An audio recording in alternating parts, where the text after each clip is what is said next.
اللهم صل على سيدنا محمد يا رب صل وسلم دائما ابدا على حبيبي.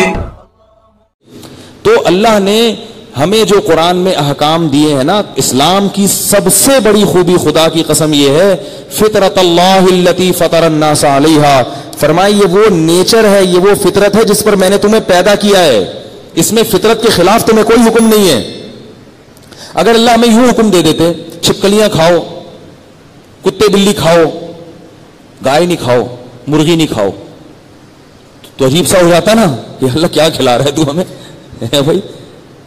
اللہ نے کہا پاکیزہ چیزیں کھاؤ اور یہ درندے کھانا چھوڑ دو. اللہ نے کہا ذبح کر کے کھاؤ، اگر اللہ کہتے ذبح کیے بغیر کھاؤ، ذبح کیا ہوا حلال نہیں ہے، کچھ لوگ کھا لیتے، بہت سو کو الٹیاں آ جاتی. اللہ کہتے نکاح کر کے نہیں رہنا، بغیر نکاح کے رہنا ہے.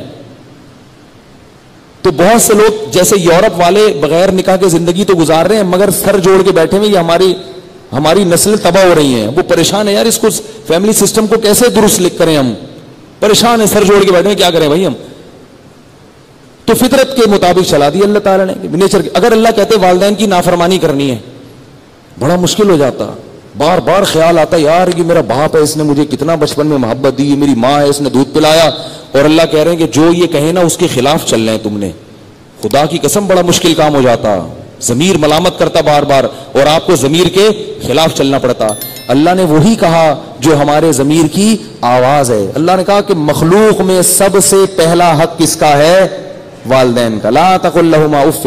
اللہ کہتا ہے رشتہ داری توڑنی ہے، نہ بھائی کا پتہ ہونا چاہیے، نہ بہن کا پتہ ہونا چاہیے، نہ چاچا کا پتہ ہو، نہ ماموں کا پتہ ہو.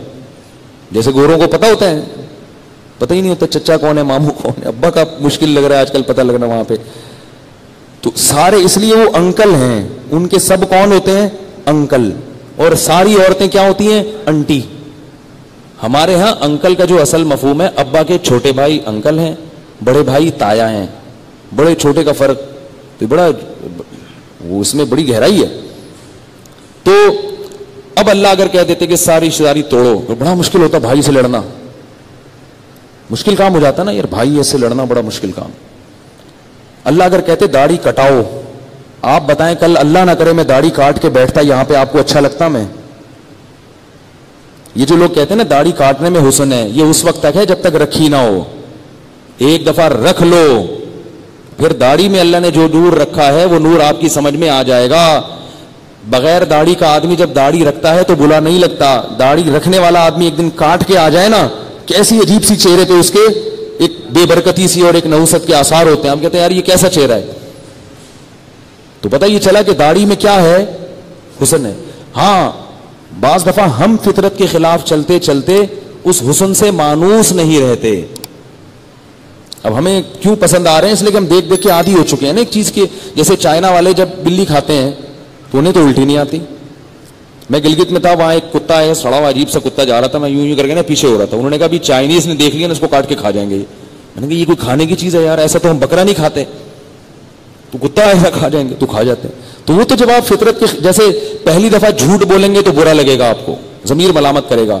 لیکن جھوٹ بول بول کے ایک وقت آتا ہے کہ سچ بولتے ہوئے برا لگ رہا ہوتا ہے آدمی. جھوٹ بولنے میں اچھا لگ رہا ہوتا ہے، بڑے خوشی و خضوع سے اس دن نماز پڑھتا ہے جس دن جھوٹ بولتا ہے. کہتا ہے آج مجھے عجیب سی نورانیت محسوس ہو رہی ہے. اسی طرح جو گندے مندے رہتے ہیں،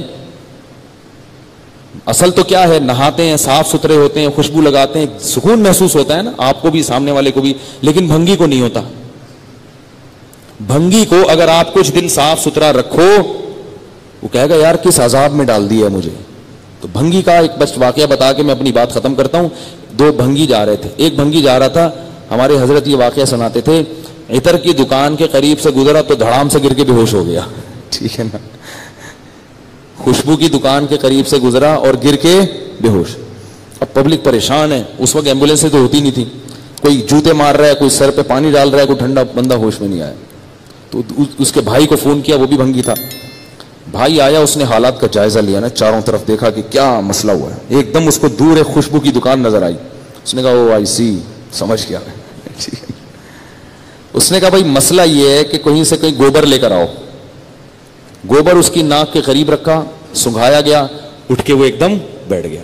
تو اس نے کہا بھائی ہم لوگ اس چیز کے عادی ہیں، وہ گٹر میں گھسے رہتے ہیں، بدبو کے عادی ہیں، خوشبو کا جھونکا آیا یہ افورڈ نہیں کر پایا، ٹھیک ہے نا. تو وہ ہماری فطرت چینج ہو جاتی ہے. ہمیں گٹکے میں مزہ آنے لگتا ہے، پان میں مزہ آنے لگتا ہے، تو پھر شہد تھوڑی اچھا لگے گا، ہمیں چائے میں مزہ آئے گا تو دودھ تھوڑی اچھا لگے گا. تو ہم چینج، اب ہم نے اپنے آپ کو چینج کرنا ہے، اللہ کے قانون کو چینج نہیں کرنا. ہم جب چینج کر لیں گے، فطرت پہ آ جائیں گے، تو اللہ کا پہلا وعدہ کیا ہے کہ تمہیں دنیا میں بھی پاکیزہ زندگی ملے گی، سکون کی، اور آخرت میں بھی ملے گی. تو باقی واقعات انبیاء کے انشاءاللہ میں کل بیان کروں گا. اللہ تعالیٰ سمجھنے کی، عمل کرنے کی توفیق عطا فرمائے.